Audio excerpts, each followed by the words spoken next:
This week, we're talking Blue People. Avatar 1, Avatar 2, massive budgets, and why these movies need to be seen in theater and at home here on The Folding List.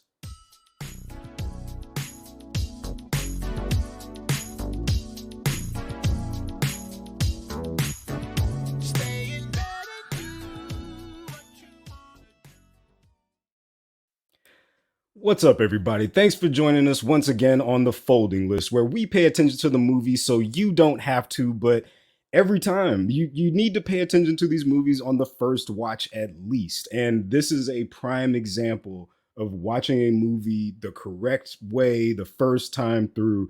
And I'm gonna bring my co-host in. I know he watched Avatar 1 properly. Come on, Cam. Did you watch Avatar 1 like Uh, properly in IMAX 3D when it first came out? I did not. I am not gonna lie to you. I watched it in standard Ooh. vision because we were poor.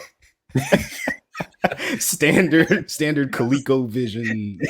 Yeah, we paid like $9 for our tickets.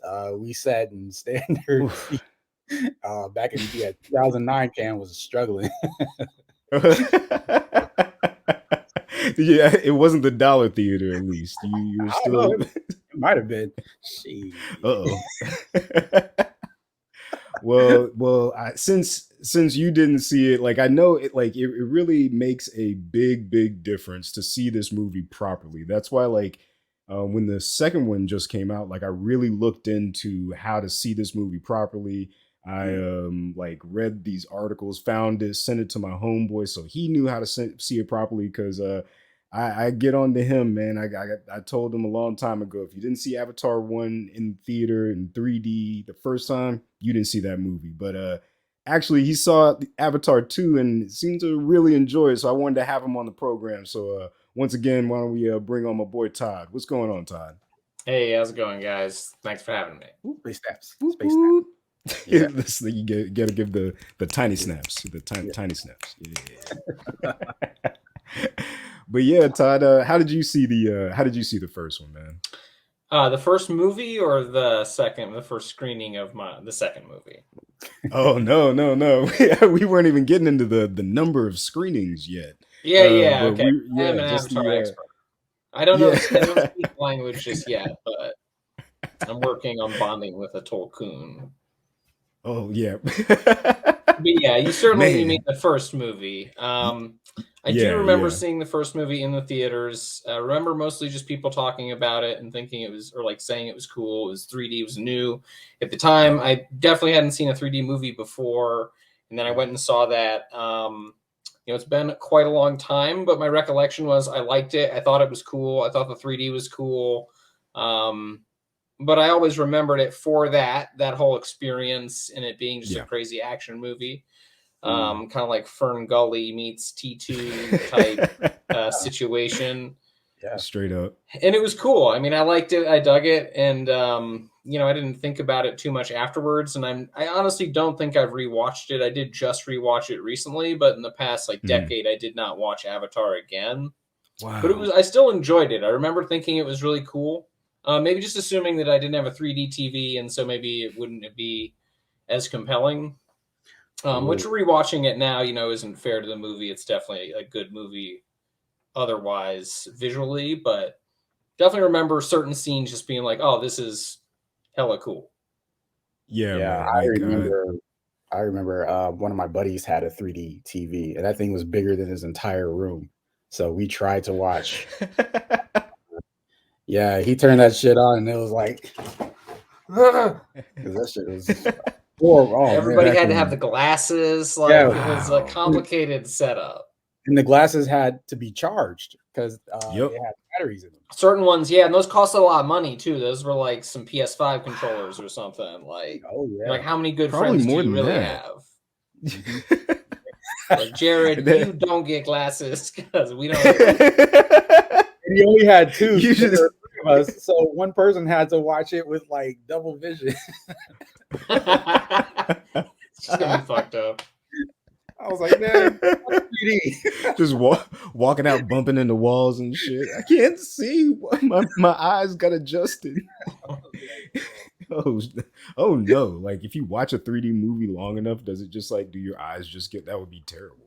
If your eyes just got Uh, adjusted to. Well, actually, it wouldn't do that because it doesn't matter. But I guess we can kind of dive into that because like that's what I always thought was amazing about the first one was just the technology. Like story aside, we can get into that in a second here, but um when I saw it the first time, I saw it in IMAX 3D. Like I had seen 3D before I saw Beowulf. Had y'all seen Beowulf? Do y'all remember that? No, yeah, I haven't seen that in the theater, but I do recall it being visually quite cool. yeah. I Yeah, was yeah. actually shocked. I thought that it was a live action movie with real characters until I think I saw it on probably like Showtime or something like that when it came out in theaters. And Hmm. I was like, oh shit, this is 3D. Wow, this is Yeah. interesting. Yeah, like completely CGI, fully computer animated, like the entire thing, but 3D, somewhat realistic, but kind of fell into that uncanny Uncanny valley. Valley. Yeah. Yeah, yeah. So actually,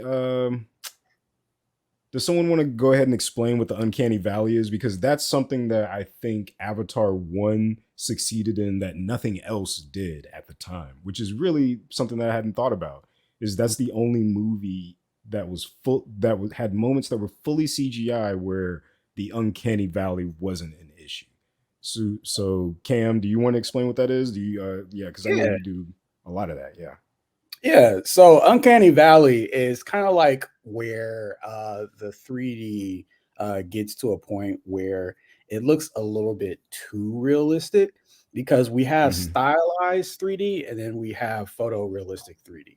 And then Uncanny Valley kind of falls in where the photorealistic 3D happens, where you kind of get the Polar Express you effect where these Yeah. people they look super real, but they also look very, very animated, and it's not really pleasing to the eye And their because your eyes mind don't move properly and like it exactly there's weird things like that that they just like could not figure out at the time.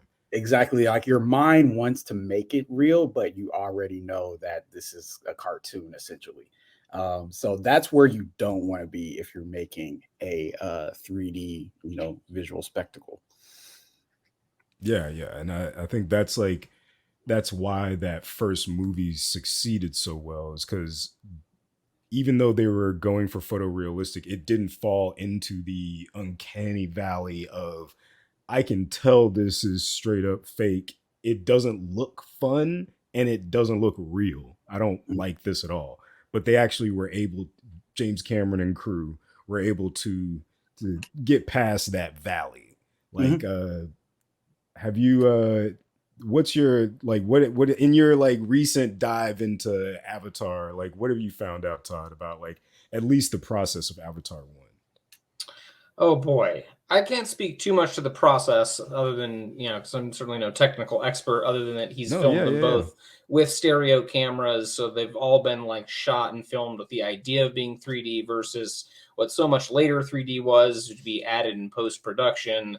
And in both of the movies, it just makes such a big difference. I mean, he's clearly making all the shots in such a way that uses the foreground or the background, but you can tell the difference with just it was truly filmed for 3D, and it just is much more immersive than I remember seeing Pi or Life of Pi, and there's a cool scene where Oh like the whale yeah, jumps man. out, and it's Love all that. really cool, but like 99% of the movie is not involving 3D. It's perfectly normal. Yeah. Yep. But Cameron has this effect where you're really like in this different world. You feel like you have these goggles on into Pandora, and it's Yeah. just very effective. Um, Yeah, and sure, and I I think think one his most impressive uh scenes are the ones with the humans and the animated yeah. characters, and it's even better in the new one where you're just like, wow, this doesn't look crazy. The interactions look very natural and real. Um, Yep. it's I There's incredible. none of that like Yeah. that stuff where like the hand is kind of floating on the Mhm. CGI like when you have a real a real object interacting with a like CGI object, a lot of the times whenever they start moving together and they're supposed to be touching, those their contact will start to kind of float back and forth if you're looking real close, which is something I do probably too much. But the in Avatar 1 there was none of that because most of the time the entire environment was CGI, which you couldn't quite like, you knew it was fake, but it was like, this just looks, it looks too good for me to care. Like I just don't care. Yeah, um yeah. James Cameron did a and wonderful job. Sure, and the actors blend in so well. yeah, Yeah. yep. And that's like the what is it in the first one. So I guess the plot, let's get into at least the plot of the first one at this point so we can understand, so we can at least let the audience know, because I'm sure they probably haven't seen Avatar. I know not too many people, that's a kind of a slept on movie. Mhm. I'm being sarcastic, obviously. But yeah, so like basically the humans have found this planet with element or mineral on them that's super valuable on Earth. It's Unobtainium. called Unobtainium. unobtainium. Yeah. Whew, One of the yeah. cornier James Cameron decisions, but I like with all of it, I accept it, and it's cool. Of course, Oh man. unobtainium. You know what I want? I All want right, Avatar James, everyone's getting the set. What's that mineral going to be called? Huh? The what? Why everyone's there? What's that? Everybody's coming to set. What's that going to be called? Unobtainium. And he Cool. really had like 100 drafts of it too, and then he's like, "Yeah, fuck it, we'll do like the unobtainium shit." like, damn it, right? Yeah, That's cool. That sounds cool. That's an because amazing idea. like I understand what he's doing. Like with certain elements, they are just like straight pieces of someone's name. I get that, but I can't even think of any examples. I know what he's trying to do, but he didn't have to do that. He could have thought of something. He just fake. He could have asked a scientist. I think that was kind of one of the things that Sure. In that the was one new of movie, there's new stuff. There's new yeah. magical stuff going on. Yeah, and I think they actually handle it. um we'll see if we get a chance to like really dive into it. That's one thing that I really enjoy about all of this, is like, especially in the first one, was the biology of it all.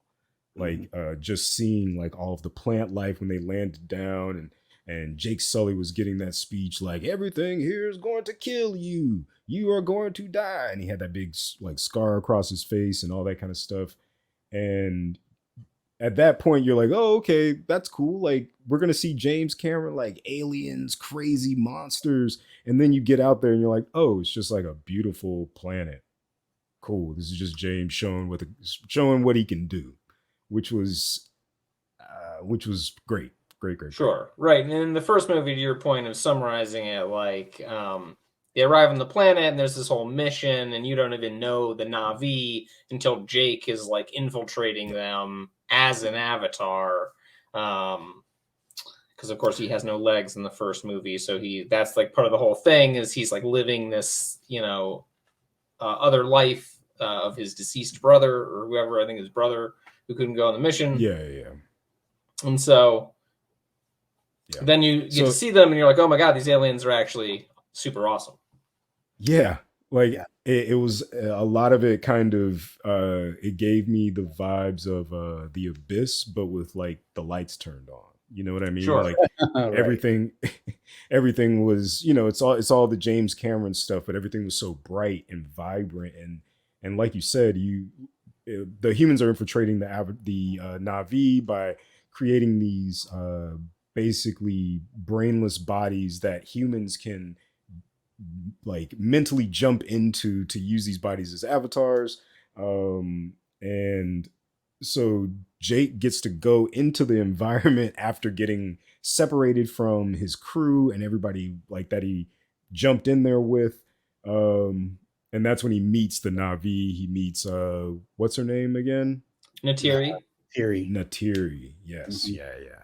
That's when he meets Natiri and starts to actually get into the tribe, and you see the planet. But I think like I think the moment that this movie truly clicked for me, Avatar 1, like the exact moment, was when she was like, you got to put out this torch. and then she like turned it out, and then everything just kind of lit up. I think that's when I was like, oh, okay. Like this is like it's an exploration into what life would be like on another planet. That's when I knew it's not like that first one is very interesting. It's very interesting because it was just straight world building. Right. And you can tell Cameron imagined this world and then was like, I can and want to create this. And the detail is just exceptional. You just like don't see it in other movies. It's more like a book where like he's crafting all these details for no reason, but you're just like, oh, it makes the whole world seem much more believable. Yep. There's this whole biome and there's, you know, all these different you know, it's got the animals, the kind of dog-like things running around. Very cool. Everything's got 6 legs instead of 4, which at the time a lot of 4 eyes instead of 2. A lot of sure, it's just double eyes. Yeah. Well-known alien like trait. A lot of biologists were like, animals don't have 6 legs because they would bump into each other. You can't just have 6 legs. And that's why I think in this one he went to water, and it seemed like a lot of it was much more spot on in Avatar 2. But we're not even really there yet. We got a long ways to go. But I think Avatar 1, actually now that we're touching on Avatar 2, I feel like Avatar 1 has proven itself to be just a straight up introduction into the world. Like there was no real, like what continuation of plot other than your main 3 characters, like, or 4 characters were there in Avatar 2. You know what I mean? Like, right. Yeah. Basically, they didn't even really talk about unobtainium. They didn't talk about all the people they sent away. Like none of that. It was basically just like, all right, our favorite characters are back in that world. Those people that you fell in love with in the first one. Now we're going to see where they go. And I think that makes me appreciate the first one even more, because that lets me go, oh, he intentionally was like, oh, don't worry about the plot. You know the plot. Don't worry about that. Right. Like that's not what this and is. Now we get to know the family, and now all this other movies make sense. You're like, okay, I get it. We're gonna go see other, you know, tribes and other parts of the world, and then they're gonna team up, and you know, then we're gonna remember what's happening on Earth because the Earth is like being destroyed. So just a lot of possibilities. When previously I was like, I don't even understand how this sequel moves forward, or like because the original movie, like you said, seems relatively definitive, or you get that he's going to be a Na'vi, but you could have not had sequels and it would have made sense. That's actually interesting. Like, do you think that we'll actually have some Earth time in the future movies? I would love that. I think that'd be pretty exciting. I mean, there's a lot of possibilities, but he's mentioned quite specifically in both movies that like shit's bad on Earth, and then they come back and not, you know, the second movie just talked about a little bit. The point they're there is because the mission now is to like pacify the planet and make it habitable because they got to come from Earth. So it seems like Earth is literally like becoming uninhabitable in the second movie. And that's why they're moving from like, oh, we want to get the unobtainium to like, we're going to take over the planet and like enslave the Na'vi. Man. Yeah, like and it's gonna be nuts to see where it goes from there, because there's so much to kind of digest with the first one when it comes to just like what is it, just like all of the different tribes, all of the different animals, like the different layouts, like all of the different areas that you have to get through, all the different, like just the environments and stuff, and like how he had to deal with the like riding the horse animals. He had to get adjusted to like, oh, do I like do well on the horses or do I fly? And it really seemed like flying was the one that was pretty easy for him. Like, did y'all feel like you would be one way or the other when it came to that? I know you kind of visualized it or thought about it at least. Y'all have to have thought about it. Oh man, I'm a way to water druid all the way. I'm trying to live in, and I think I'm forgetting the tribe, the Metcaine. I mean, that place looks like vacation land. So, I will learn to ride the water creature. Plus, I don't like heights so much. Man. It does look like people just fall to your death if you like. They're like, this is the training ground, and then they're like, yeah, like some of the kids they just die because obviously. Whereas at least you fall in the water, you're like,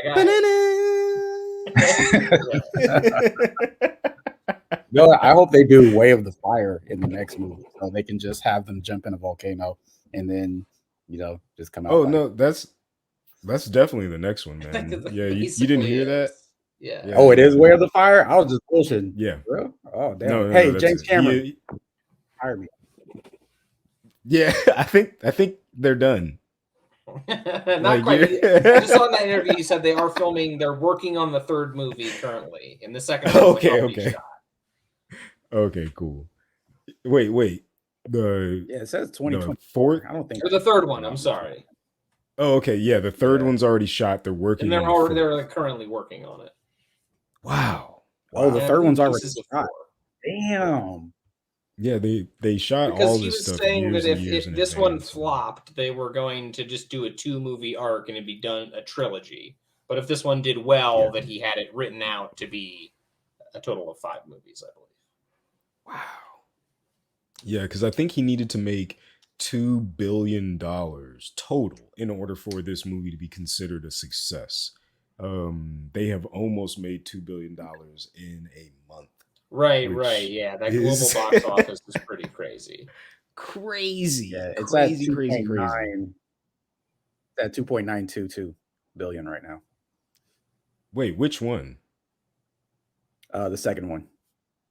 The second Oh one is no, at, no. at The first It's one. almost The 2, first I one. think. Yeah, right? yeah, one. No, the first. Yeah, it has to be the first one. Okay. So I was about to say okay, Which makes because sense like by I this was. time. Because they Yeah, re-released it and yeah. it did like super well re-released. Wow. I got to Yeah, admit, they I was a re-released doubter, it even to, an enjoyer of Avatar. I was like, how can this possibly be as big a thing again? And then I saw it and I'm like, shit, this movie's crazy.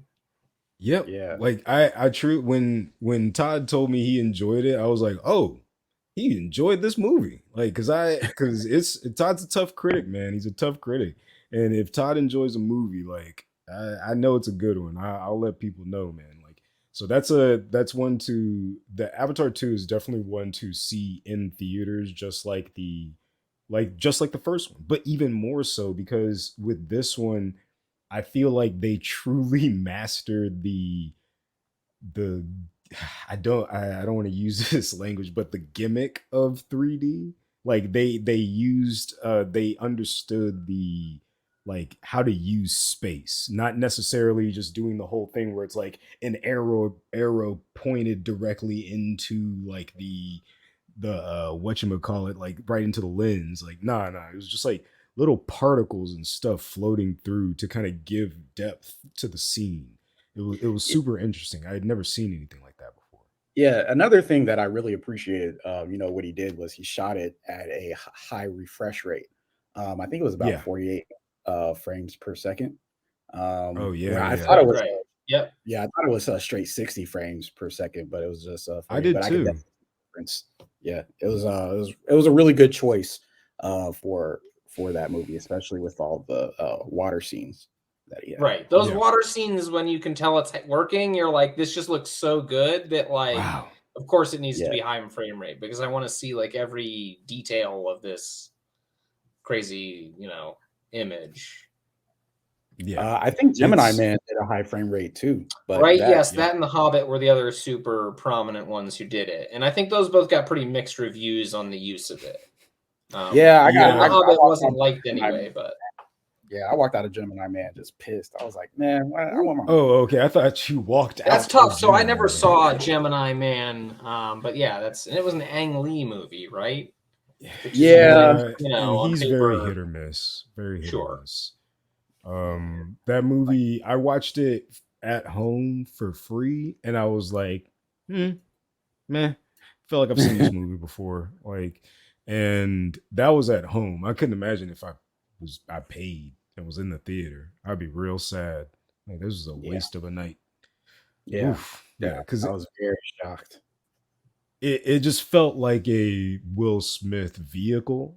And did you know that Avatar 1 was supposed to be a Matt Damon vehicle? Oh, interesting. Like I mean, they I can offered see it it. to him. No, I mean, Yep. absolutely, I can see it. I can absolutely see it. Tim Yeah. Worthington, a bit of like a poor man's Matt Damon. Yeah.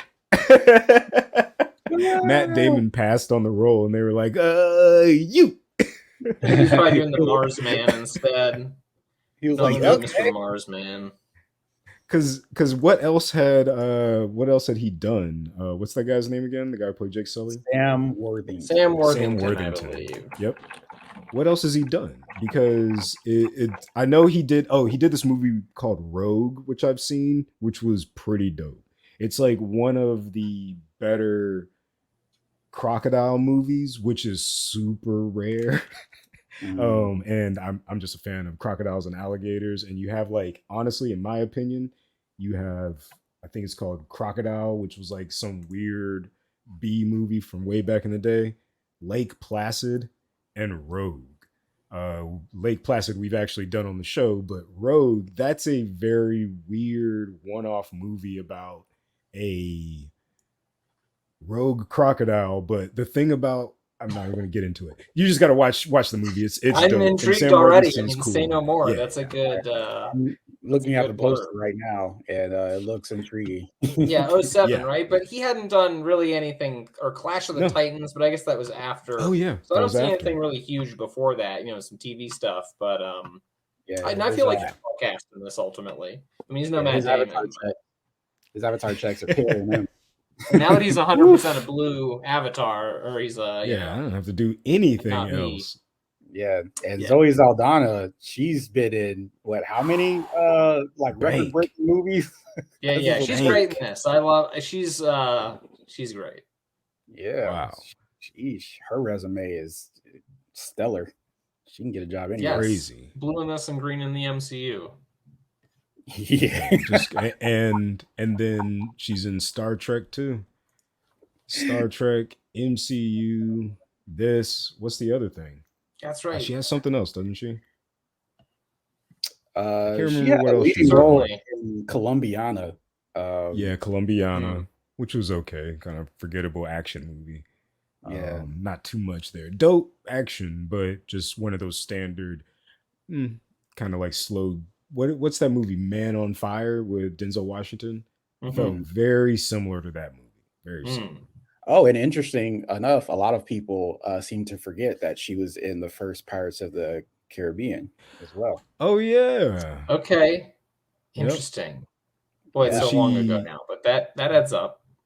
She was Jack Sparrow's ex, right? He stole her ship, and she had just a little sliver of a part in there. Crazy. So long ago.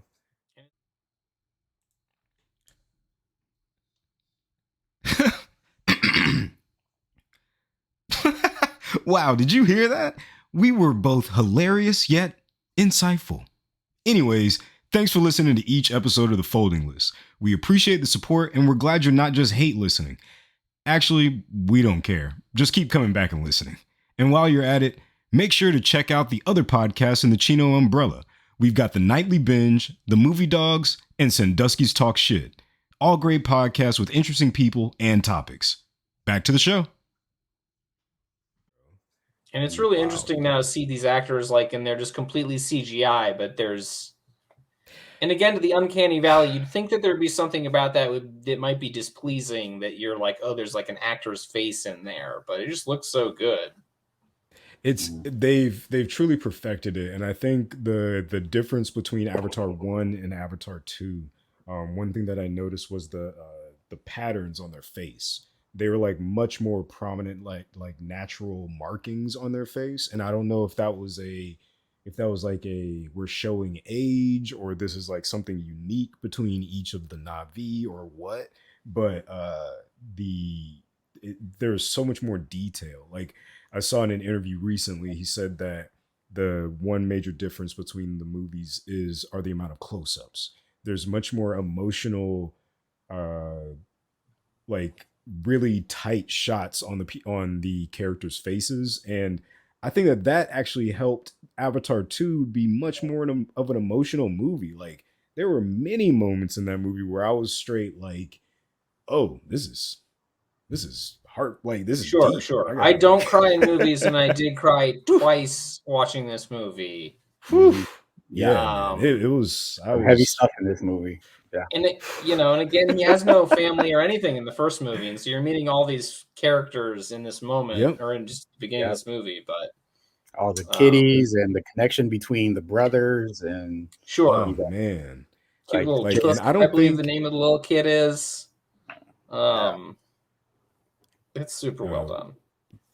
and then like and honestly, I don't think can you think of a James Cameron movie that has been as emotional or that he's been that he's either A dealt with emotional issues on this level or B seemed this emotionally invested? Because all of his movies have been almost one-offs except for Terminator.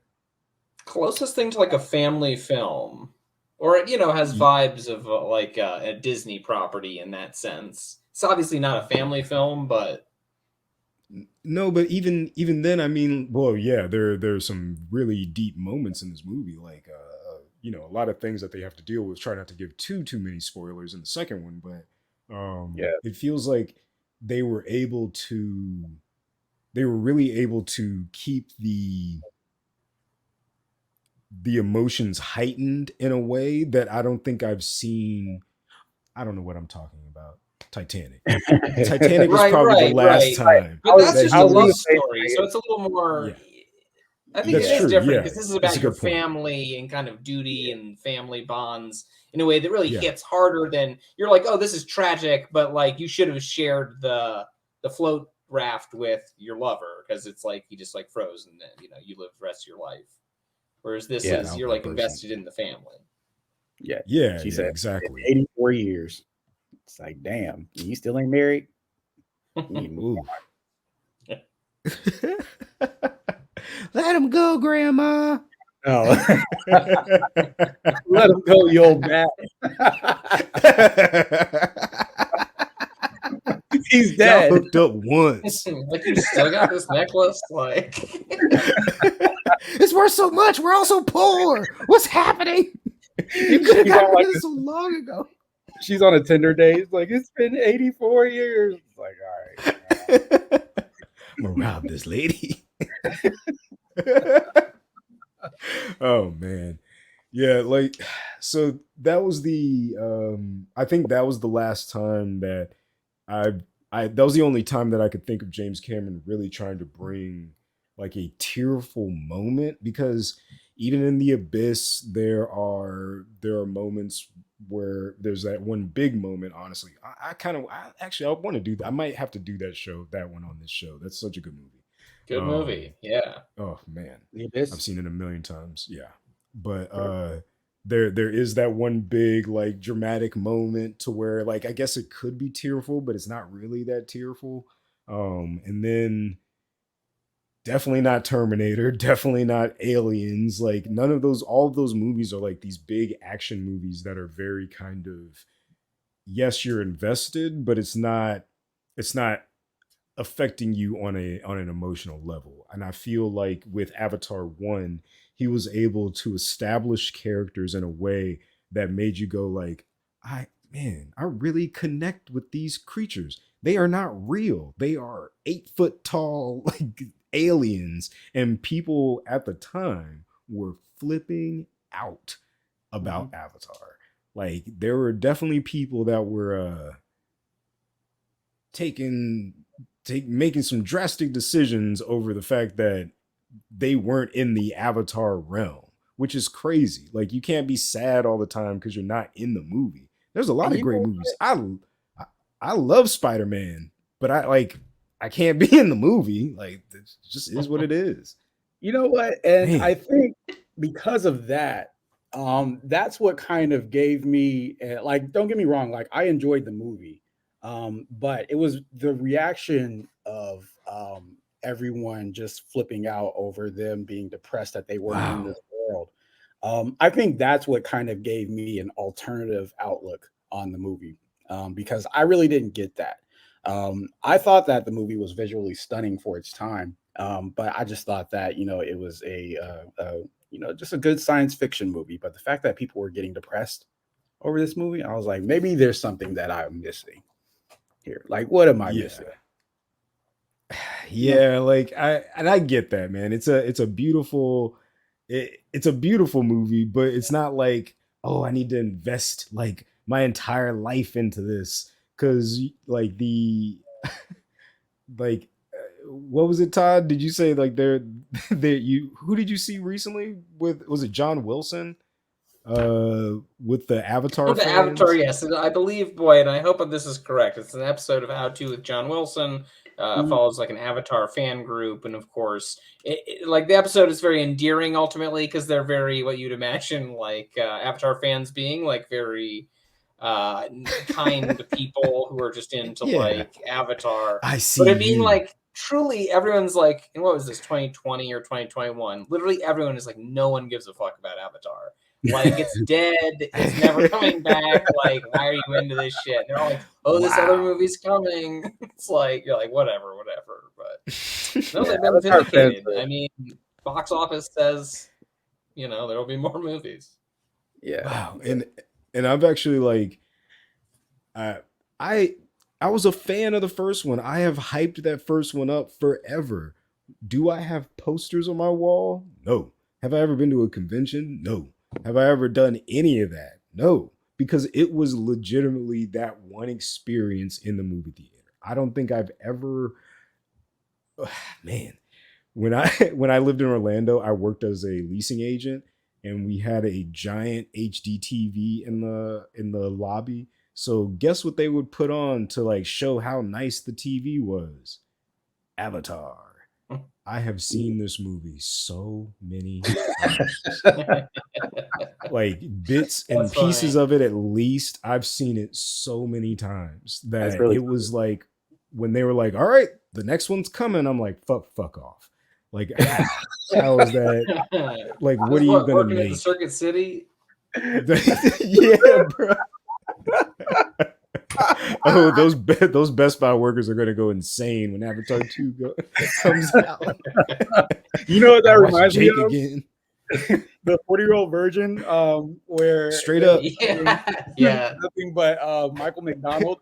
He was like, "I hear y'all, I'm gonna be there one more time. Y'all, I'm gonna burn this place down." I became a Michael I'm gonna be McDonald fan after burning. that Oh man. line. I listen to the Dewey Brothers all the time now. I'm like, that shit was Yep, hilarious. straight up. Wow.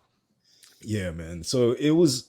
I've seen this movie a bunch of times, but although I've said it before, like it's almost like chasing the dragon. If you've the initial time you see it, if you saw it the proper like how it's supposed to be seen way, you'll probably never top that experience again because watching it watching this movie like even just in HD, watching Avatar 1 in HD on a giant HD television back in like 2008, 2009, that wasn't a fun experience. Like that wasn't anything special. It was just kind of like, oh, we're just kind of going through the motions here, but watching this in 3D and IMAX, that was one of those things that was truly shocking. Cause like, did you find out more about the cameras, Todd? The stereoscopic cameras? Not too much like technical details, but just you Yeah, appreciate. I do know from having gotten a new TV, them pushing recent technologies, 4K resolution, the high dynamic range for more colors, and like it's not until you see something like Avatar 2 that you're really like, okay, you can really appreciate what the extra resolution can show, and that's part of why I see it in the theater now.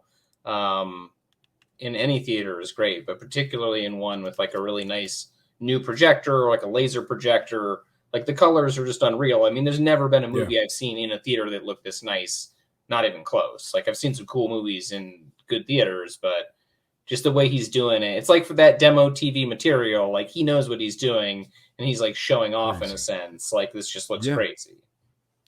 and he's pushing the genre, man. Like, I think one thing that I saw that was interesting. We watched this documentary that not documentary, but it was a who was it 2020 it was like a 2020 special ABC news whatever where they were interviewing everybody for Avatar 2, and James Cameron was talking about how there's a pregnant character in Avatar 2, and you don't see pregnant women on film doing things.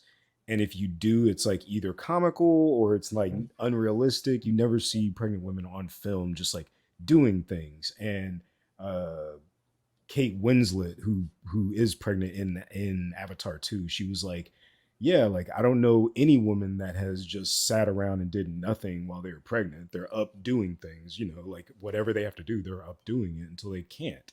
Like I know my wife was just up doing stuff. Period. Like there's no telling her to sit down. Like it's not how it works. If she doesn't want to, she's not going to." And James Cameron was like, "No, I've never seen that on film, and I wanted to do that." And I was like, I guess you can do that if everything is CGI. So now you can just like you can have a pregnant woman riding a dragon and nobody's in danger. It just Hmm. looks super cool. Like Right, right. that's what he's able to do. It push the genre, man. Push it. It's crazy. Yeah, Yeah. I think the only time that I can really think of where there was an active pregnant woman in film, which was actually really, really good, was Children of Men, Oh where man. Yep. Clive, Clive Davis Clive and Owen. Clive Owen, yeah, yeah, he had to Mm-hmm. escort the pregnant woman throughout the movie, and you didn't find out that she was pregnant until like about a third of the way into the movie. And I think that's what you got to do, man. You got to kind of go that route and start giving pregnant women some opportunities because those movies are.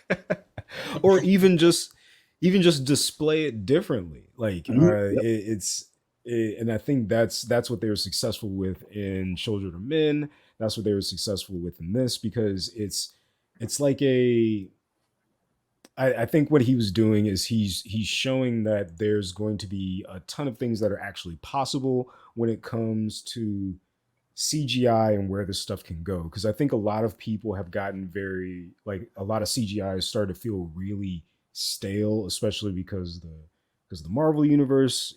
I love the Marvel universe, but there's a lot of CGI in there that kind of makes it feel a little bit samey. yeah, And this movie did not feel the same. Like Right. I mean, Avatar Cameron 1, is, Avatar 2 doesn't feel it. yeah, yeah, he's yeah, pushing it forward in a way that is admirable, and that's why it took so long. But he's so committed to that he because I saw this interview with him talking about just the underwater scenes and the difficulty of it, which makes sense. Wow. Like, why would you be filming? It just seems so unnecessary. Just do it 100% CGI. No one cares. But he's like, no, I want to make it look real, and he's Wow. totally succeeded in most cases where it does seem believably real. Like the water in the first scene, I think, of the new movie where I felt that way is like they're back in the jungle and the water is raining on their skin, and it just looks so real the way the water is coming down. That Like, talk about and ray again, tracing. it's not a diss on the MCU, but I've never seen anything Yeah. like that until this movie, where it's just like a next level that I didn't know was possible.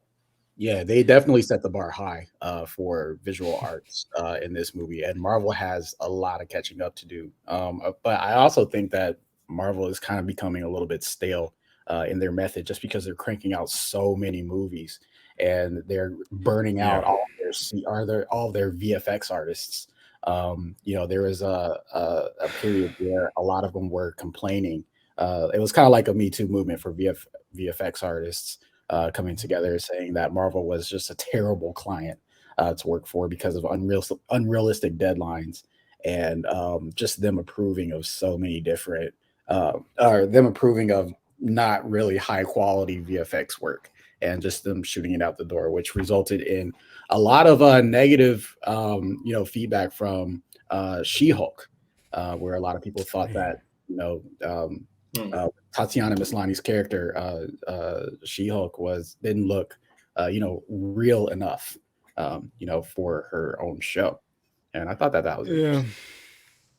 Yeah. I've got my thoughts on She-Hulk, and a lot of them aren't negative. Like I don't have a lot of negative thoughts about She-Hulk. It wasn't that great. It also wasn't really for me. That, Mm, and honestly, that movie was straight up for old school Marvel fans. Like I think we've talked yeah, about it on the pod before. Like it's not for us. It's not for people our age. It's straight up for like the 45 and up crowd, which is crazy to think about, but that's what that show is for. It's interesting. Yeah. But I think the thing about Avatar, and especially like the time that it took to make these projects, I think that's why they're so good and that's why they're so special, is because unlike Marvel, unlike Disney, like a lot of the Star Wars stuff, unlike even some of the HBO stuff, you can tell how much care is taken and time is taken with all of these things. Like, how long? What, 15 years? How long was Sure. it? Yeah. 2009, Wow. and I think he started shooting in 2017. That's crazy. Started Wow. or so, and it was delayed by the pandemic then, but it ultimately took like 12 years or so. That's Which crazy. it's just cool to see a passion project. It's like the Yeah. James Webb Telescope. You're like, oh, this shit's never gonna come out. It sucks, and then it comes out, and you're like, oh, okay, this is like really cool. Fair Yeah, enough. it worked and it's great. This Yeah. is amazing. Wow. Cause like even Bill Paxton was talking about it. He was like, because Bill Paxton is, that's why he was in so many of James Cameron's movies, is because they're homies. Like they've known each other a very long time. And Bill Paxton was saying that after Titanic, after shooting Titanic, they were hanging out, and James Cameron was like, I think, I think I have an idea for like this movie with like all this. He started describing it to him. He's just like, all right, James, cool, man. Like I don't. That sounds awesome.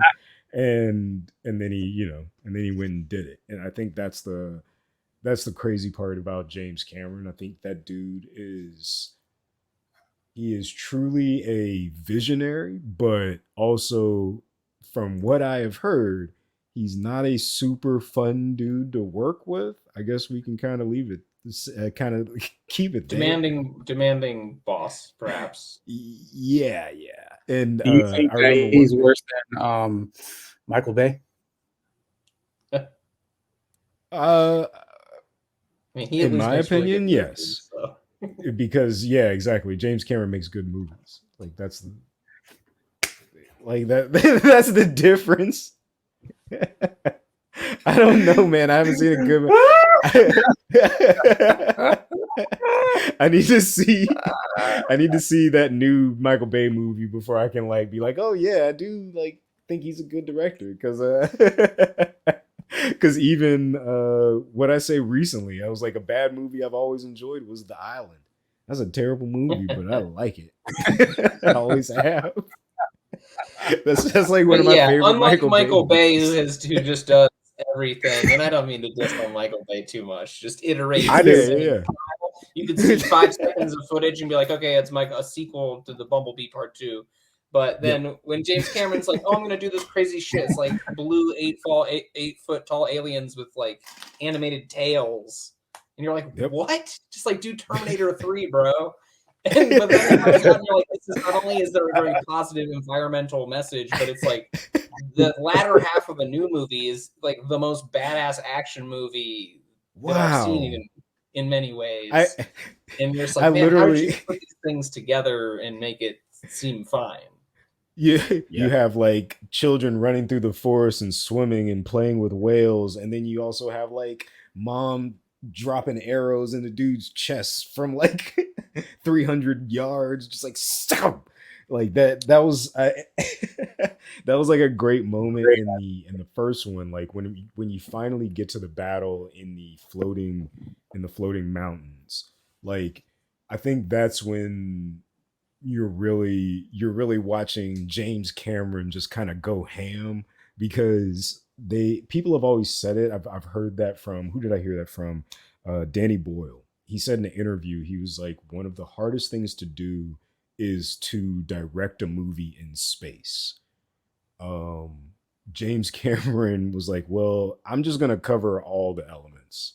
I'm just gonna cover all of it. I'm gonna do space. I'm gonna do deep sea. I'm gonna do the Arctic on a sinking ship. I'm gonna do a whole other planet. And then once I create an entire planet, I'm gonna go underwater. And then we're gonna go to the volcanoes. Like this dude is Oh, he's gone to the future. And he He's does gone actually like go in everywhere, a man. submersible all the way down to like the bottom of the ocean just to do it, which is not Yep. some shit I would do. So I mean, it just he clearly has this mentality where he's like, no, I'll do it. Like if I I'm can gonna do imagine it. it, I can make it happen. I got the money. I'm gonna do it. Fuck it. In that interview, he said he's a Fox president or someone told him like, yeah, I like this Avatar, but can you get rid of this like hippy dippy shit? And he's like, no, like the hippy dippy shit's like the point. And you're like, that sounds so insane. Like any other director, they'd be like, we're not making this movie. But then he makes it, and you're like, it's like still cool. Still some great machine gun action of these like peace loving aliens hitting them through the canopy with like you still get the like that shot, the screaming machine gun fire. You still get that. Like you get it all, man. Like this movie, Avatar 1, Avatar 2, and I can't imagine the rest of them being bad at this point. At this point, like I'm in, I'm ready for it. Like and that's the only thing that frustrates me about the second one is that it has built anticipation for the next. I didn't think they were going to do another one.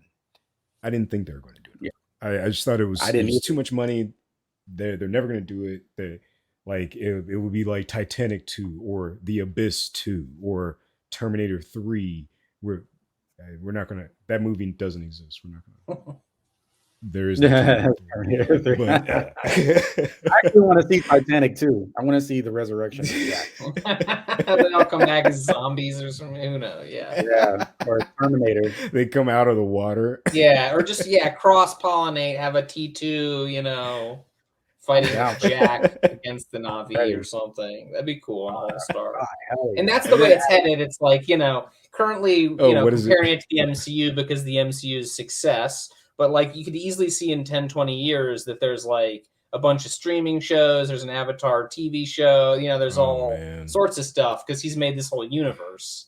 And surely there will be a Disney park now because it's a Disney owns. Yeah. Oh, there already is.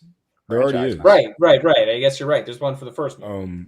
I think if let me check my math here, but like they built that the animatronic for Avatar, and it might be one of the most expensive animatronics ever made, which is nuts because Disney goes ham. And yep, for the Navi Shaman animatronic, which is on the River Journey ride, it cost $23 million. Damn. Just that one, that one animatronic. So they could have given that money to me. I would have painted myself in blue and just like stood out there. Being like, oh man. I see you. Just do that like 300 times a day. Yeah. Exactly. Wow, $23 million. I would have did that shit. Tell me y'all wouldn't have done that. Would y'all have done that for 23 million? Oh yeah, I do it every day. Might not have been quite as good, but I do it every day, man. Yo, I would pay money to see Todd in all blue, just standing out there.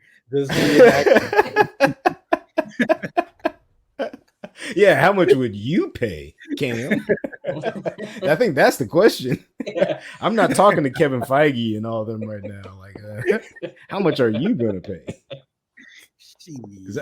I'll paint myself blue for not too much money. I'm gonna go see the next Avatar premiere and paint it blue. I mean, I could do it for free. Yeah, straight up, man. Straight up. We gotta go watch this movie again, but we gotta. I got the limited edition popcorn bowl, so I feel like my first step, and then if I can learn the language by the next movie.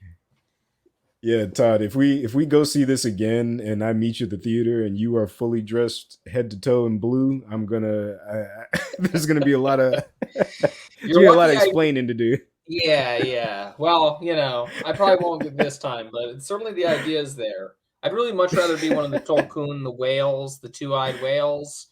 That's kind of hard to come across in a Halloween costume, but I'm thinking on it.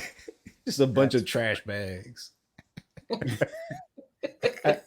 I don't know how that would work because you did come to our pseudo Halloween party dressed as Sonic. That was pretty good. Yeah, I got some blue gear already. Yeah, so I swear that's Yeah. another thing I have for blue characters. I like characters of any color other than Hilarious. blue. Todd's got a kink. That's so funny. That's Oh, man. great. Well, on that note, I'm going to tell everybody to follow us on Twitch, follow us on YouTube, follow us everywhere. Like I think we're on Instagram, we're on all the social medias, all that good stuff. And if you're watching us, make sure you subscribe on YouTube. We are there. We need those subscriptions. Just hit the subscribe. That's the best thing you can do. Yeah, like and follow. I'm going to point, but it's not. I'll point somewhere. It probably won't be on the It's video. never there anyway. They just point, Yeah, so you know. That's very true. Go do it. Go watch the movie and follow everybody. Like, yeah. Oh, we gotta do a thumbnail photo too. Like,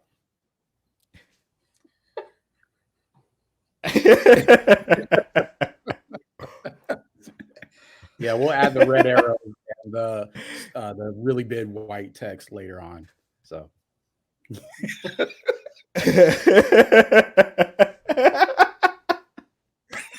Fucking YouTube, man. Yeah, if you're watching this on YouTube, thanks. Yeah, I mean, hey, yes, please. We should be Yeah. paying you a Patreon. Like. Yeah, straight up. All right, y'all. Great combo once again, and thanks, Todd, for joining us. We appreciate it, man. Anytime. We Thanks for appreciate having you me, jumping in. fellas. Yeah. Appreciate the expertise. And Cam, great talking to you like always. Fuck those blue ass whales. Finally addressing that right at the end.